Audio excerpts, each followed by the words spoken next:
can never get used to people hating you. And whatever people say, like even if you're a celebrity, there's a massive hate wave or people trying to cancel you. You just don't grow out of it. You just try to adapt. You try to live through it. It hits differently every time. Marina McGilko. She's a millennial entrepreneur running 3 companies. And she's co-founder of Linktree. We're going to be learning from someone who has over 10 million subscribers. Because there's a lot of people that want to create content. What do you think was that transition from just taking it as a hobby to now? I think having a team. If I want to double down on growth, then I need someone to do something that I'm not good at. It gets really boring if I talk about one topic consistently for years. And for me, it's a long-term play. How do you work on that yourself? So first of all, Marina, thanks so much for having me in your new and beautiful podcast studio. thank you for coming over. Yeah, I had a lot of fun researching this project this interview because there's like so many things that you're working on. Oh yeah. We were just talking about your company, LinguaTrip, and then you have your content business. And then like you were singing at one point in one of your videos. I don't know if that was, I didn't like fully see any other videos on you singing, but I don't know if that was like a serious thing. Yeah, it was like, it was professional. It was like, damn. Thank you. Is that just like a hobby or? Yeah, I used to sing when I was a kid, like professionally on a stage, but. In Russia? Yeah, but then I had to give it up because I studied mathematics at school, so I had to kind of focus on my main subject, so I gave up singing. Mathematics is, probably hard to do singing, be a a professional singer and like an amazing mathematician. Yeah, I used to dance in the theater, ballet professionally, singing professionally. But when I turned, I think it was 14 or 15, my parents were like, you have to get ready for your admissions exams. You have to focus on studying. So I had to give up almost all of my fashion projects. Oh man! So this is like your adult self trying to rekindle the things that you had to give up. Yeah. Are you like performing and stuff? Well, you're always performing, I guess. This is my performance. Is your performance. Yeah. Oh, that's cool. So give me a little bit of your story, maybe for people that haven't heard about your story. You were born in Russia. Beyond studying mathematics, like what else? Like when did you come to the US and what's been that transition for you? Born and raised in Russia. I moved here when I was 25. So 25? 9 years ago. Oh, wow. I thought it was all earlier. Okay. Yeah. So 9 years ago, pretty recent, it feels like. Yeah. We came because we started a company back in Russia, sending Russian-speaking students to English-speaking and German-speaking, Italian-speaking countries to do study abroad programs. Right. And that company was initially just an office, brick and mortar, people coming in, signing contracts. And we realized that in order to scale this, we need to become something like booking.com because it was problematic for me to start offices. I had to go to Moscow and smaller Russian cities. I didn't like travel. So we decided to build an online company from that. We have no IT background. We didn't understand how anything worked online, but we were lucky to meet our co-founder, Dmitry, he was a professional coder and he's a professional coder now. And we started that company together and we started fundraising in Russia. It wasn't successful, but we were introduced to 500 startups when we were back in Russia and they interviewed us and invited to come over to Silicon Valley. We came here, they invested 100K. Wow. And we just loved it here and decided to stay. How did you get their attention? Because I mean, everybody has an idea. I'm sure there's so many people that have ideas in Korea, Russia, but like, what do you think it was that got their attention from all the way in Russia? So first of all, we got lucky with the person who interviewed us because she just came back from, I think, Costa Rica studying Spanish. And she went through the whole process of finding the school. And she was like, oh, I had to go through Yelp, find the school with good reviews. Then I had to call them, email them. And it was such a painful process. Yeah. I understand the problem. I know what you guys are doing. So I like it. And the second thing, we've had that business for 4 years back then. And we were generating revenue. Which is crazy in Silicon Valley. Yeah. They might even not even like that, right? Because once you generate revenue, it's like a real thing. So you can't even like tell the story. Exactly. So I think they like that. It was small revenue, but they liked that. We tested the concept. We already had clients and they believed in us and invited to come over. That's powerful. Yeah. Well, I think your story is so inspiring just because I just love that you're pursuing so many things. You have so many interests.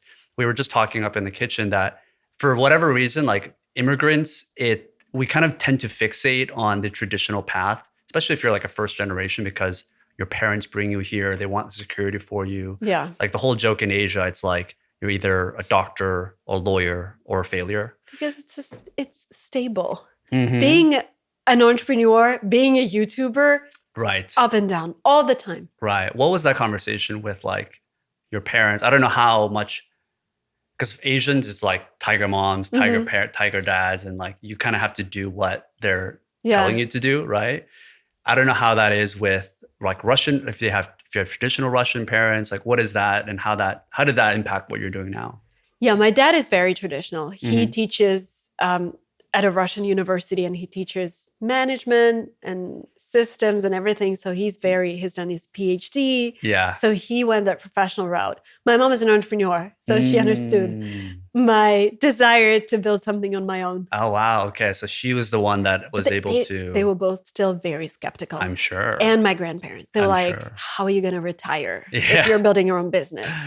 Like, what's going to happen to you in 10 years, in 20 years? My dad was really cautious. He's like, no way you're going to run a company. So yeah, there were those conversations. But I also think they thought we were not too serious about that. So really? When you were doing the... Because we started a company when we were 21. Right. So they're like, okay, let them play. Yeah. And you started it with your husband now, right? Husband, so this was like, you guys were going all in, right? Yeah. It's just like, this is going to be my partner, but also coingling business together. Exactly. Yeah. We'll get into that a little bit more. I want to hear more about that. And then especially with like YouTube, like it's one thing to be in business, but it's another thing to be like, I'm going to be like a YouTuber when that didn't exist back in their day. Yeah. It didn't, it wasn't a career back then. Definitely wasn't a career. Yeah. So then you decided at this point you were doing your company and then you were creating YouTube content. Was that kind of your first foray into being a creator?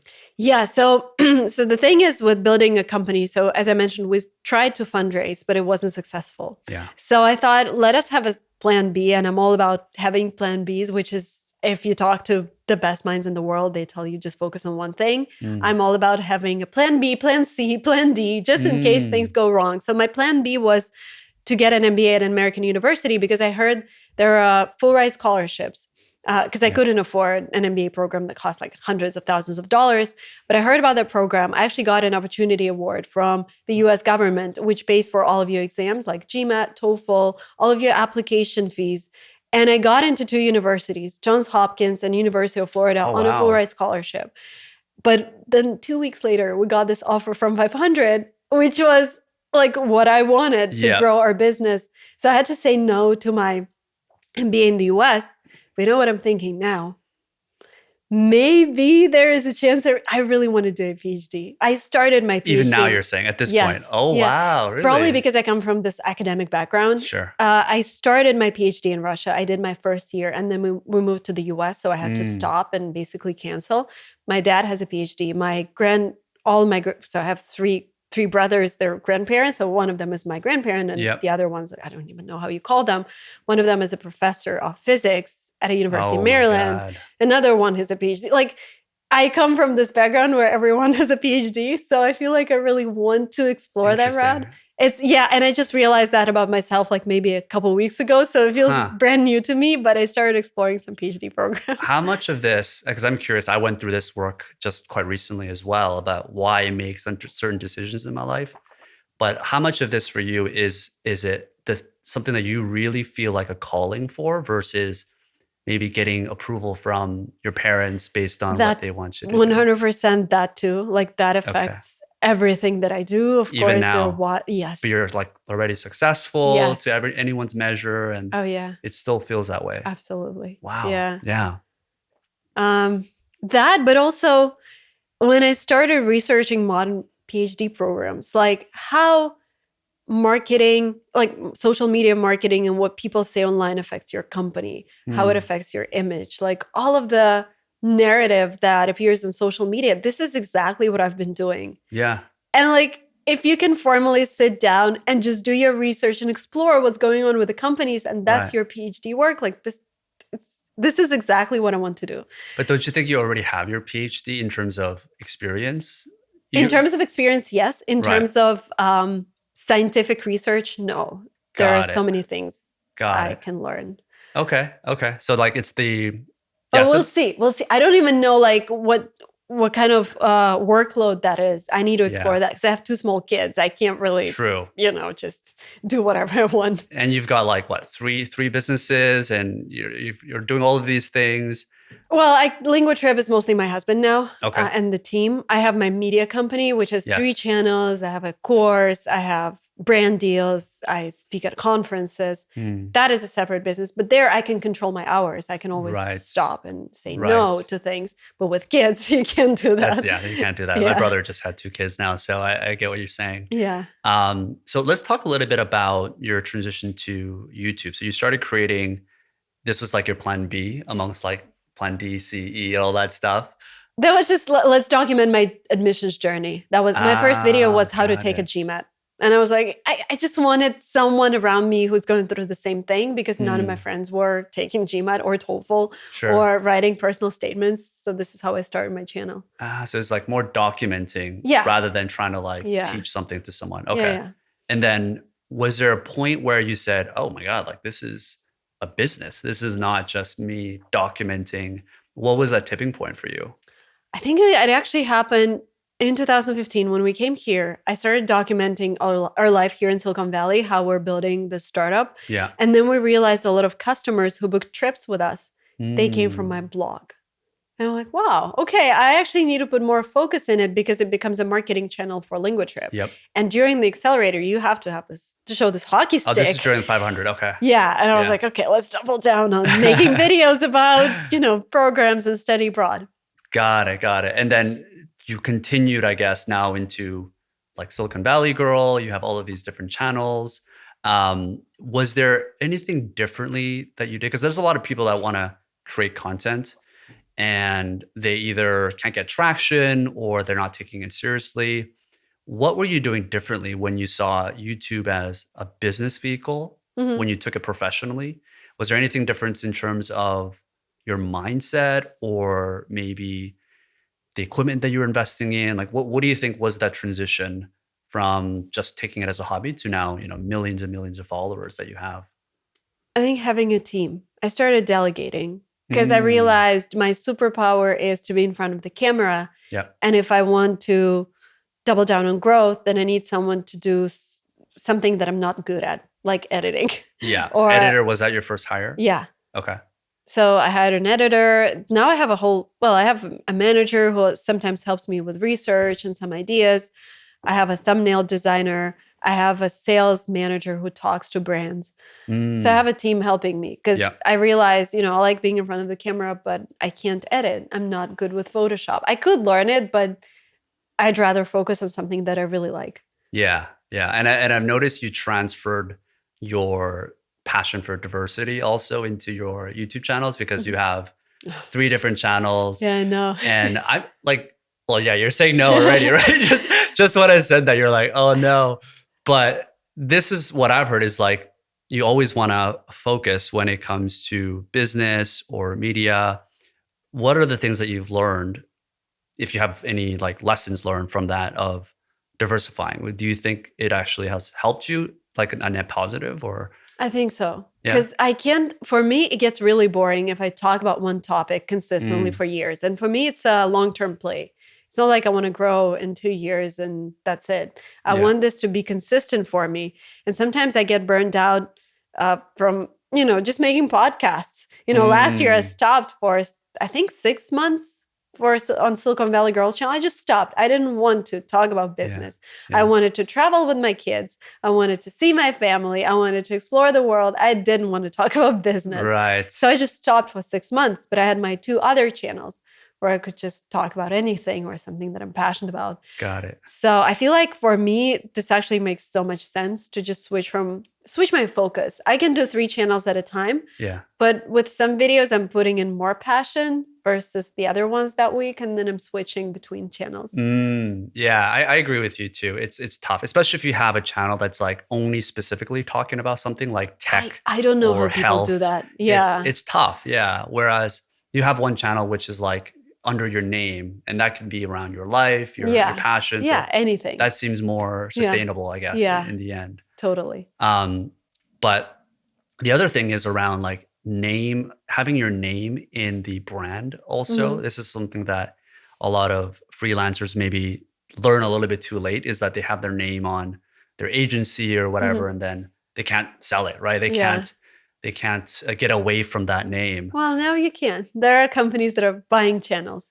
Are there? Yeah. Okay, tell me more about that. I didn't know. There are a couple of companies who have raised substantial amount of money, and they're buying big channels, but they're buying. So basically, they take over the channel. They ask the YouTuber to still be the face of it, but they take over everything that's associated with the channel. Like if a YouTuber has a product and has a funnel that has to be managed, brand deals, ads, editing, they take over everything, so that creator only puts out a certain amount of videos in the first like 2 or 3 years during the transition period. And then maybe they try to introduce new faces. So I've heard of that concept. So I feel like the industry is evolving, and people understand the value of a channel that has a face, that has a name, the brand that is known, the brand that is trusted by YouTube algorithm. Right. So I feel like there's going to be more. So I'm the first creator who raised a venture round. There are certain creators who've already sold their channels to those companies.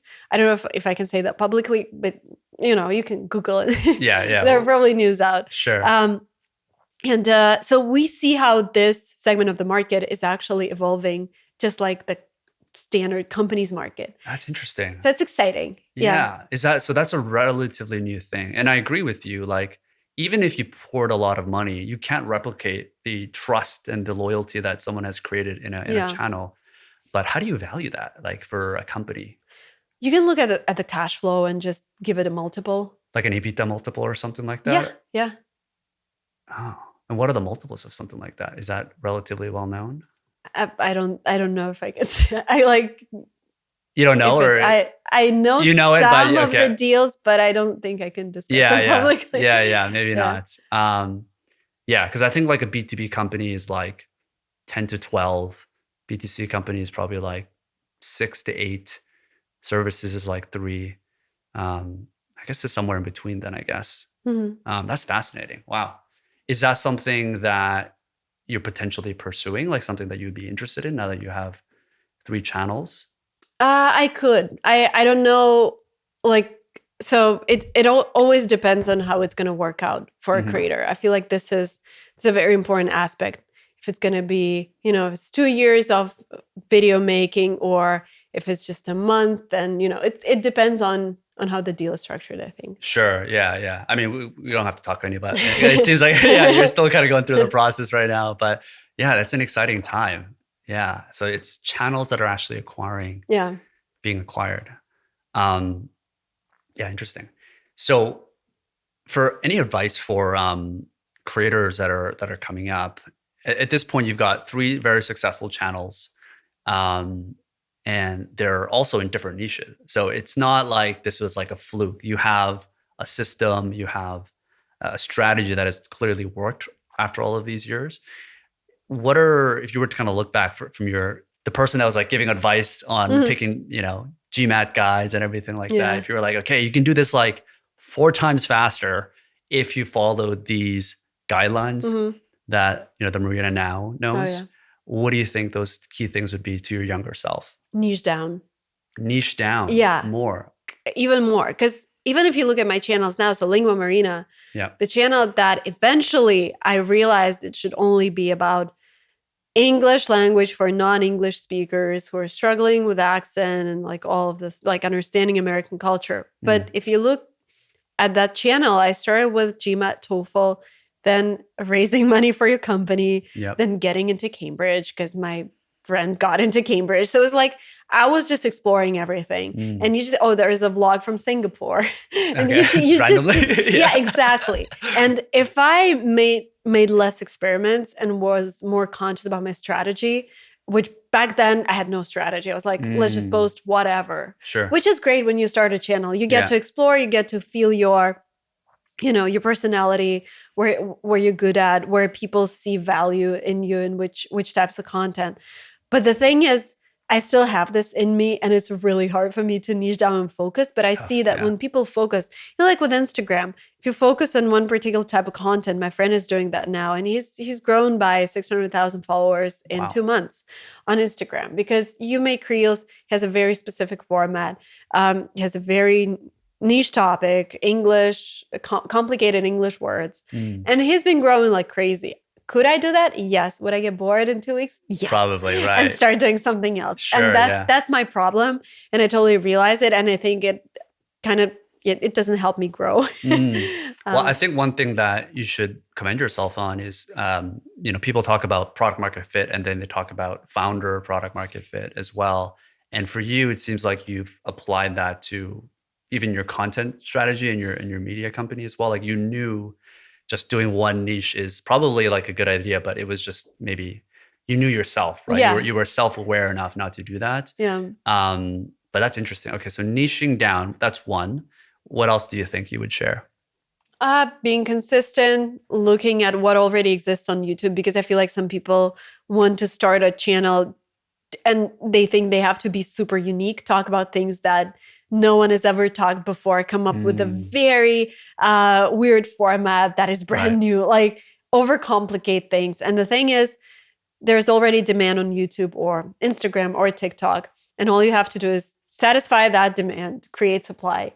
And yes, 20% of the time you experiment, but 80% of the time you look for whatever people are looking for, what are their problems, and you try to make content to help those people. Yeah. We think that we have like these unique problems, but you could talk about like kittens or like knitting, and you'll still have like this massive audience is kind of what you're saying, right? Yeah. No, even like if you're talking about kittens, let's look at videos that get millions of views with kittens. Right. Are they just running around? Or maybe they're being fed something. Maybe they're with their mom. There are certain areas where videos get more views. So ask your kittens to do whatever is getting more views. Do you think the analogy or the strategy of, and we'll talk both as well, is of finding which content you should talk about or what channel topic you should focus on is similar, if not the same, as what company you should start and what problem you should solve? Or do you think those are two different things? I think those are two different things, because a lot of YouTubers start without realizing what's the product and what's the company. Like they just want to start creating content. I think it's later on that you realize, oh, I could, my followers are asking me for this all the time. Maybe that could be a product because it's a very niche type of content. So we'll stay with this broader topic on YouTube, but pack something that is meant for a smaller audience, pack it into a product and sell it. Right.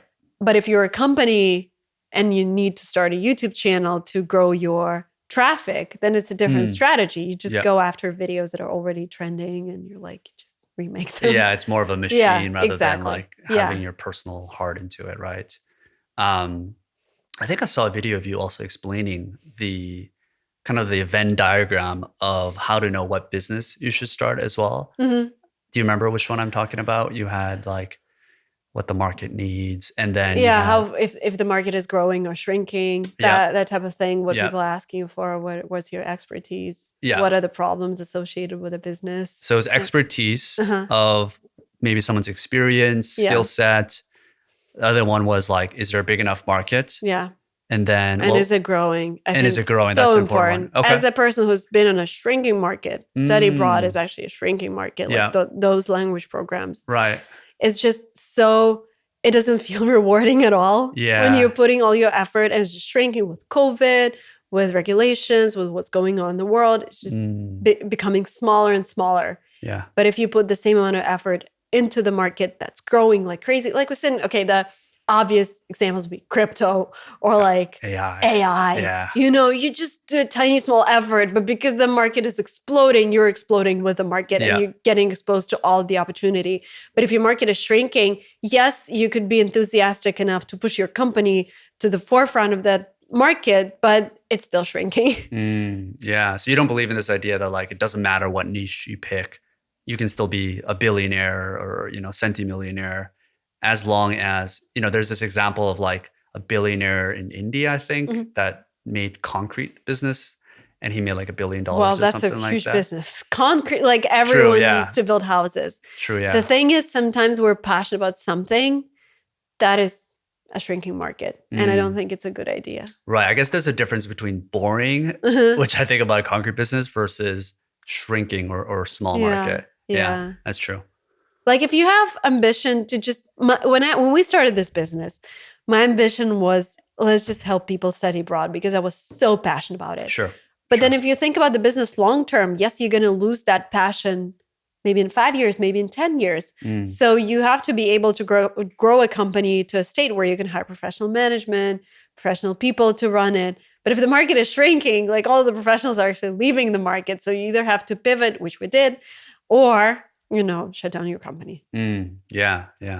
What are some other trends that you would look for? I don't know if your desire, whether it's the PhD route or if you might start another business, what are some trends that you'd be looking for? I know you talk about this sometimes in your videos as well. Yeah, I would just look for a problem that really exists. Sometimes people come up with problems and they're like, oh, let's create this. Right. It feels like a huge problem. I would try to solve a problem for myself, for my friends, see if it's working, see if it really exists, if they're willing to pay for it. When I talked to Noah Kagan, he said this: you can run certain experiments, like even post on Reddit, like I want to do this for you. And they've tested a gazillion of ideas, and they know when the idea is good. You just make one post, but you have so much inbound, right? You can cope with it. So that's a great test. Like asking your friends, "Can I do this for you?" And your friends like, "Oh yeah." Like when I tell people here, we need, professional drivers for our kids, because I don't understand how you can handle if you have 3 kids and you have to drive everyone to their after school classes, and everyone's yeah, we need this. Yeah. Then it's a good idea, but then you dig deeper and start understanding the market, how it works. But I think the initial thought should be like, I'll ask my friends, I'll ask myself, would I pay for it? And if the answer is yes, then, go and explore. Right. Not to say that if you don't want to pay for that there's not a big enough market, I guess, but you're saying it's easier to start with your own. Yeah. Problem. If you're a first-time entrepreneur, because if you're a second time, third time, you've been through the process, then it's a lot easier. But if you're just starting out, like how else is there another way to understand what kind of problem there is in the market? Like just by looking at market research? No, that wouldn't make sense. Because it's like, what is your competitive advantage? Right. Yeah. And if you're a first-time entrepreneur, you don't know how to run a business, you don't know how to hire people. Then the only thing that's left is the problem that you're passionate about, that you know how to solve. Yeah. Didn't YC change their criteria now or something, where they'll now only accept founders, or they'll only interview and accept founders if they've been in, at least one founder has to have been in the exact industry for like a minimum of a certain number of years. I remember Hermosa talking about that. But I remember they mentioned that during, like we had 2 interviews with YC, and they always ask, what's your background? Right. Why are you the person who's going to push this exact idea? And they were always looking for an answer. Oh, I've been in this market for a while now. I understand it. I know people in the industry, etc. Yeah. I also interviewed, didn't get in, but I don't know how they make that decision in 5 minutes. It's like, it's so fast. I know, for me now, it's so obvious. Yeah. The shrinking market. So you think it's the market? Exactly. Yeah. That 100%. If we pitched something different and we had traction there, like even if we started with just online courses and had a model, how we work with creators now, etc., I think we could have gotten 10 years ago. When was it? 9 years ago? Yeah, it's a while ago, right? Yeah. But what about the idea of like, it's the founders and you invest in the jockey and they'll figure out a problem? Yeah, and that's the thing. My husband and I, so he's the CEO, I'm also the major shareholder. All of our background is was just study abroad back then, nothing else. Right. So how do you know if we're good founders? True. That's true. Yeah. You kind of have to bet on that. Exactly. Yeah, that makes sense. Shifting more towards, well, actually, speaking of competitive advantage, one thing I wanted to ask you is every creator or founder, they have this one almost like hidden competitive advantage that they don't abruptly talk about. It's their core competency, something that they're like world class at that gives them some sort of a advantage. Whether it's a soft skill, whether it's, an actual hard skill. What do you think that's been for you? And has that changed over time? As an entrepreneur or? Could be as an entrepreneur, it could be as a content creator, something that gave you some sort of a advantage or something that you can call yourself like, okay, this is what I'm world class at. And it could be like a combination, right? I don't know if you saw, if you read Scott Adams, where he talks about this idea of like, you can either be the top 1% of a field, like LeBron James for basketball or Warren Buffett, or you can combine and be like the top 5% or top 10% of 3 skills and combine those things. And that would make you very, unique. That would give you an advantage. So let's say like, I don't know, for you, it could be content. That's a good question. I feel like probably content, probably being consistent and just, I work a lot.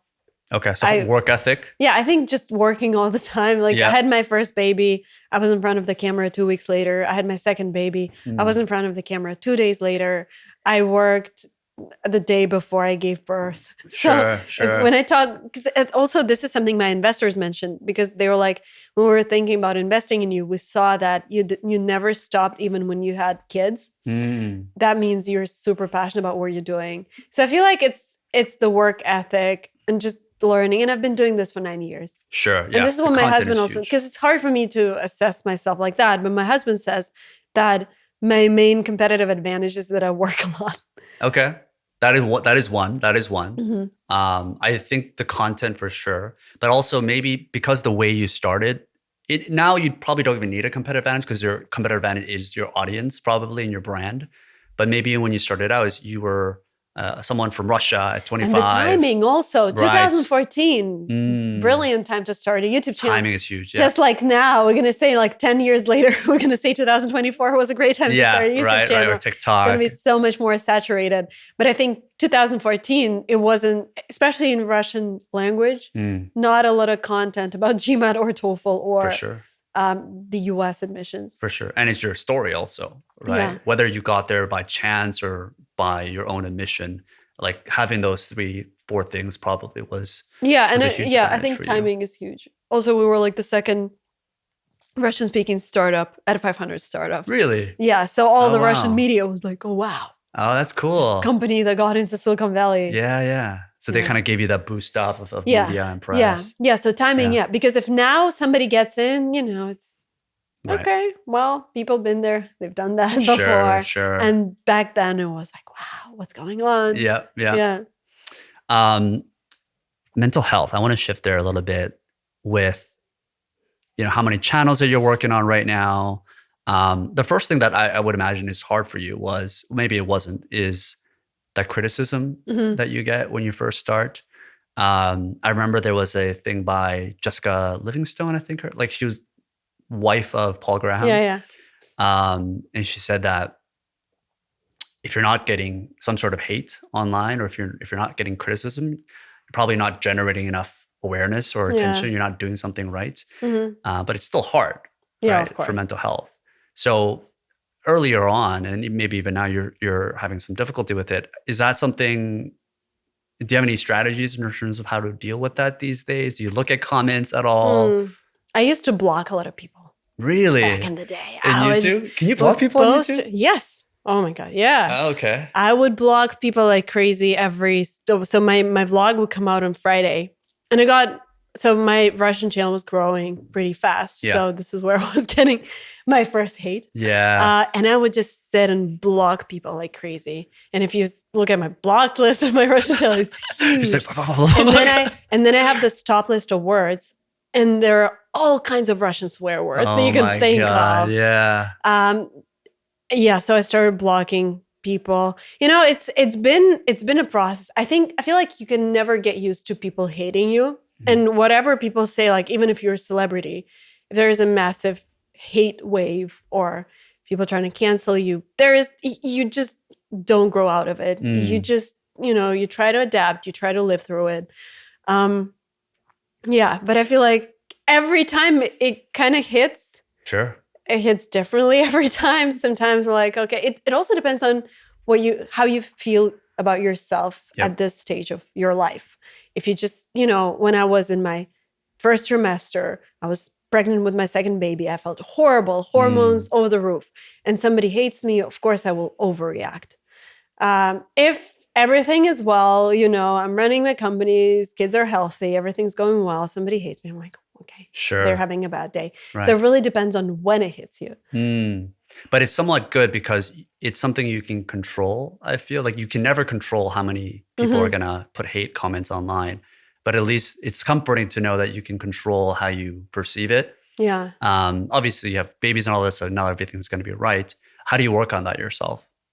So first of all, I still read the comments. I wanted to say sometimes when I feel really low, I don't read the comments. Like I would take 2 or 3 weeks off, just not really, videos come out. Whatever. Why read the comments at all though? Do you feel like it's helpful for the connection content? with the audience? Yeah, because I work for them. I want to make sure they actually enjoy the content. I want to hear what they think. It's like a conversation. So you do read the comments. I don't understand people who are like, I never read the comments. Like, why do you put out content then? What about like content managers that can give you the most important, kind of like assistants reading your email? I used to have it. Yeah, I used to have it, but I still don't feel like it's helpful. So I still go through comments just to feel whatever is going on with the audience, because there are those subtle things. Yeah.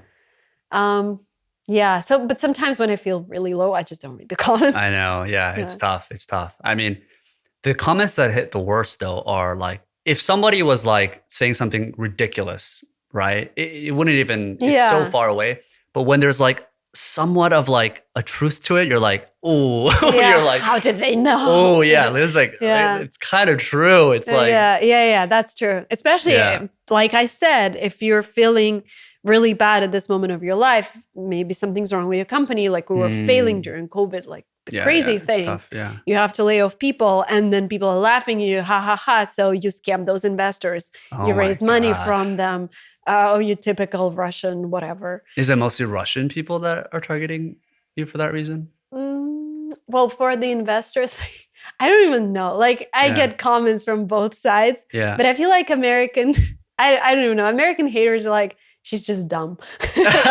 Russian haters are more specific. They know how to hit the hard spots, right? They know your sensitive spots. It's different. Yeah, but hate is hate. Oh man, that's surprising. I thought it would be because like I feel like I get a lot of support from the Asian community, particularly like Koreans if they see like another creator, because there's not a lot of Russian creators either, right? So I would figure they would have. Well, in English, in Russian, there are a lot of creators. Oh, right. And it's not something that's respected in the society as well. Something you have to understand about Russian culture, that being a creator is not appreciated. Being a doctor, just like me. Very traditional. Being a doctor, being a teacher, being someone who helps society physically. Creators are not respected. Yeah, that's a shame. Well, maybe some creators, but in general, I just watched this video. Somebody did analysis of the downsides of being a creator. Yeah.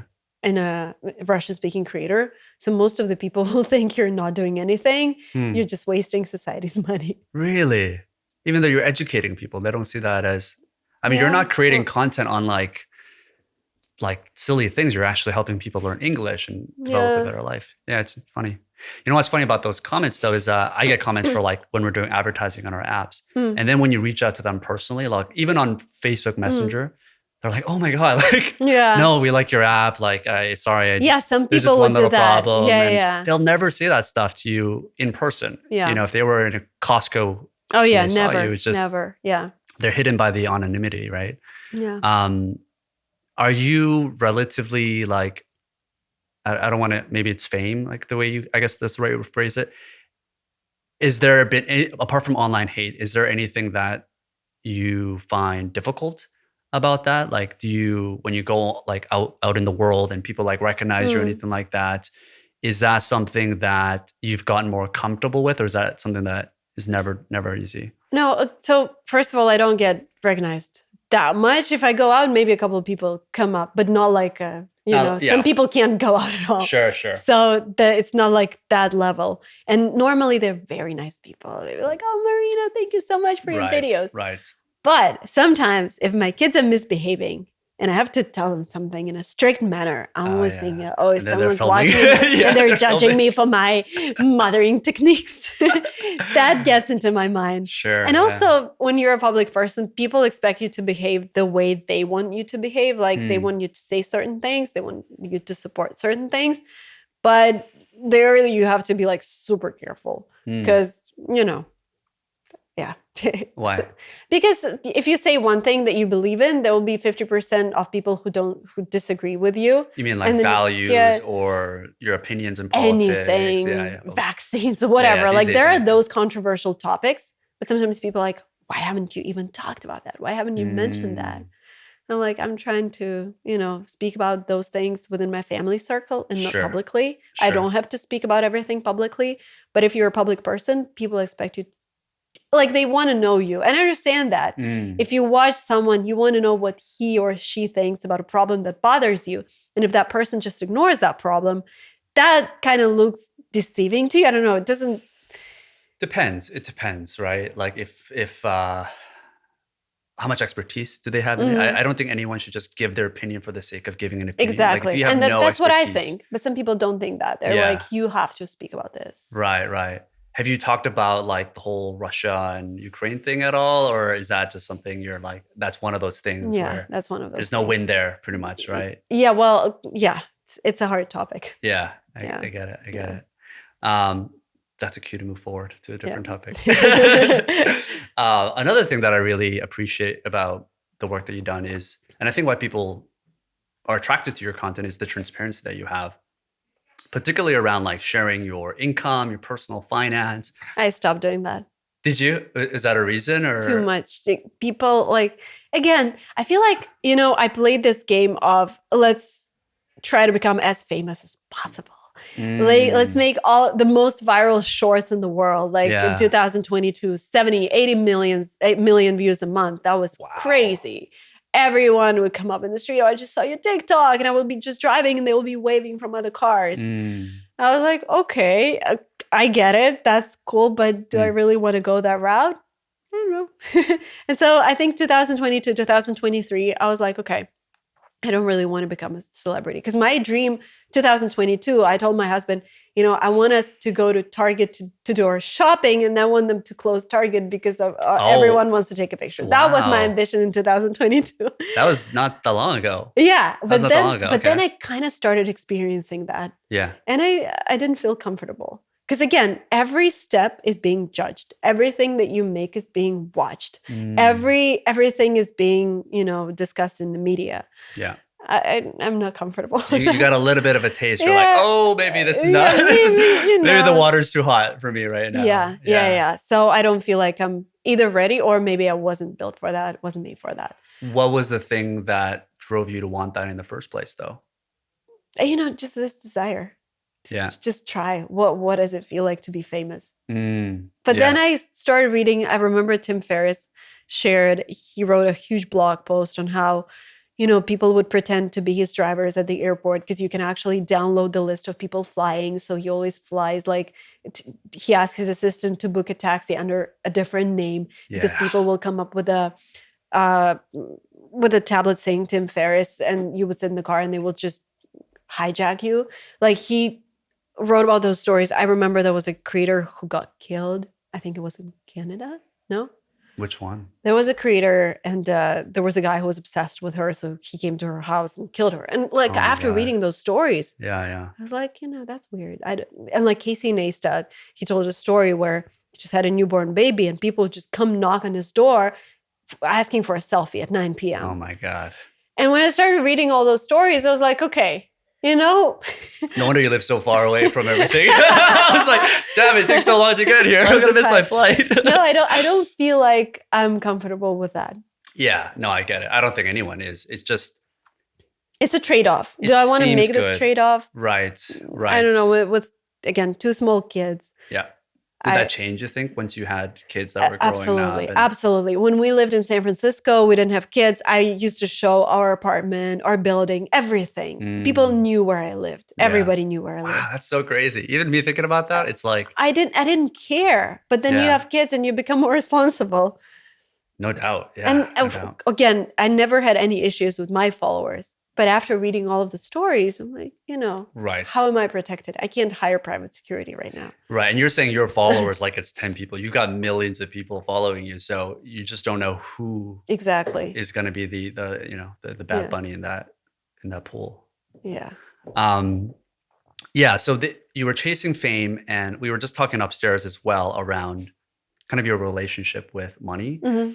And you were talking about Noah Kagan as well, to bring this back full circle. Like, I also have a big problem with that, just because coming from an immigrant background where your parents had to start over, not coming from a lot of money, it's tougher even as you have more money to spend it, just because there's like the inner child fear of you losing everything. But there is also this child who wants to explore the world and try all the things that were inaccessible. Teach me, because there's a lot of people listening, I'm sure. I don't think my teachings are going to be any good, because I made You'll say yes some to bad everything. financial mistakes. Okay. No, we got a new car, which I will never ever do again. I just wanted a new car. Because new, like just completely new. You're brand saying. new. Okay. Out of the dealership. Very bad mistake. Never do that. Why? It lost 50% of its value in 2 years. Who does that? I feel like, I also, at that stage, I wanted to try things. Flying business class is different because it's your comfort, especially if you're flying for 15 hours. And I try to pay for all of my flights with miles now. Yep. There are certain ways you can accumulate those miles. Clothes, brands. Oh my God. My husband and I, we would go to Louis Vuitton like every 2 weeks to get something, just because, you can finally do it. You can finally get this sense of luxury. Now I'm selling all of that stuff. And again, it lost 70% of its value. Yeah. Like, how dumb we were back then. Why didn't we buy Apple stocks? Why didn't we buy, LVMH stocks? Why did we buy this stupid jacket? Yeah. And not so, again, but like, I understand why we did it. Not because we were trying to, be fashionable or whatever. We just wanted this luxury. Sure. Let everyone see the Louis Vuitton brand. Right. And it was, again, I feel like that was a stage of my life that I had to go through and try that and see the consequences of that as well. Was that also recent, like 2021, 2022? 2019. 2019, 20. Yeah. Then I feel like I slowed down. I realized, maybe, yes, you can have 2 bags that are, great and expensive and have them for many years, but buying a t-shirt that costs $1,000, maybe not the best idea in the world. Yeah. That, but I feel like this is in my culture as well. Yep. We try to, once we start making money, we want kind of everyone to know that we're making money. Yeah. But then what I really like about American culture, and this is what I'm still trying to understand, is that, and there are good and bad things about that. The good thing, you're focused on building wealth. You're focused on, saving for the next generations, investing money, investing in something that appreciates versus investing in a brand new car. But at the same time, if you look at the level of service in the US, because you don't appreciate those things like beauty, like even like if you go to Ritz-Carlton in the US and you look at the plates and they're just like random. Kind of random, yeah. Yeah. And if you go to Ritz-Carlton Paris, the place will be porcelain. It will be the best ever plates you've ever eaten from. So I feel like there are good and bad things to that. But it's the American culture. People came here to work, to make money, to build wealth, not to enjoy. They came from Europe. They kind of, I don't know if they ran away, but they left that culture behind of like enjoying life. And this is something that I miss here. People are not really, they're not having this dolce vita like in Italy or France. Sure. When you dress up and you go out and you wear this perfume just because you want. And again, this is part of the culture. I mean, you get it in LA, but you don't really get it here in the Bay Area. Yeah, especially not here. Right? Yeah, not here. Nowhere. Yeah. But yeah, I get it. I think the history of America, it's a relatively modern country, right? If you compare that to thousands and thousands of years of Europe and Korea also. I don't know exactly too much the history of Russia, but maybe you can teach me that. But with Korea, it was such a poor country after the war in 1950s that when we started to prosper in like the 90s or even early 2000s, people had all this money. And then now it's like, oh, now it's like for the first time in Korean history, there's a consumerism and everything. So people do spend Same with Russia. money. And Russia is the same as well. So I After can understand Soviet that. Union collapsed and some people became what we know now, oligarchs. Yep. All the mega yachts. Yeah. All the planes. Yeah, totally. And yes, this is in our culture. We have this rebound effect because we had, 80 years of Soviet Union, no access to foreign goods. My mom used to have this, sweatshirt from Germany that her uncle brought her because he was a sailor, and she still has it. Oh, wow. It's something, Levi's jeans. It's like gold. That was like gold for her back then. So I feel like, and I grew up my family was relatively poor. We were renting like one bedroom for all of us in an apartment, in a shared apartment.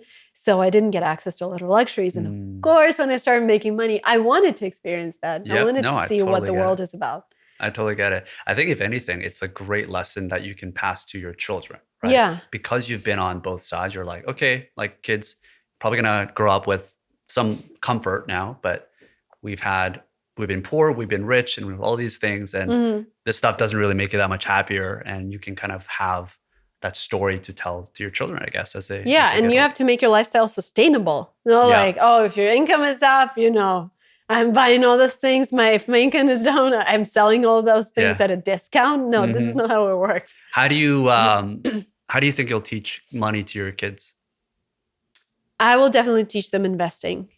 I've already invested for them. I bought them some stocks and bonds in their names. Powerful. Okay. So you won't be giving them crazy allowances either, I guess. You'll just be... No, but I really want to be able to pay for their education. Yeah. I don't feel that student loan is a good thing. I feel like it just gives you this burden. And when you're 20 something, I want them to experiment with the things they wanted to do. Because if I had a student loan at 21, I would never start a company, because this doesn't look like a great way to pay off your debts. You're starting a company, because it's very unpredictable. So what I really want to do for my kids is to pay for their education so they can have this freedom of doing whatever they want. Yeah, powerful. Last question for you. This is something that I'm sure a lot of creators, maybe even you, still deal with, but I certainly deal with it, is the imposter syndrome. So you get to a certain level of success and you start questioning yourself. You start thinking about, like maybe I shouldn't be here. Do I deserve this? And you put this glass ceiling on yourself. And I've started to do a little bit more work on why I feel that way. But I'd be curious to get your side of the story of like whether you feel that at all as you were getting more successful. And have you kind of self-analyzed why you feel that way? Because that gets in the way of so many people. Like we are often our biggest obstacles when it comes to succeeding. And I don't know if you have that, but curious. I do. No, I do. I think my channel is maybe top 10, top 20 in the world, like American world of YouTubers, people speaking, like me speaking about English language. And I'm not a native speaker. And I've only lived in the US for 9 years. That's which is also crazy. I was shocked that you said 25 that you came here. Yeah, like, do I have the right to talk about English? There are native speakers out there who are professional teachers with a degree. I am a person from St. Petersburg, Russia, with no degree in linguistics. Can I talk about English? I don't know. Like, but is there a law? No. Do I make mistakes? Yes. Am I super passionate about this topic? Do I want to inspire other people? Yes. So it just comes to this. Yes, of course I have this problem. And I know I make mistakes in English and my English is not perfect. But I also know that my story is super inspiring to people like me. Like, would I want to watch my videos when I was like 19, when I was still in Russia, seeing videos from someone who just immigrated to the US and tries to build their career? Yes, definitely.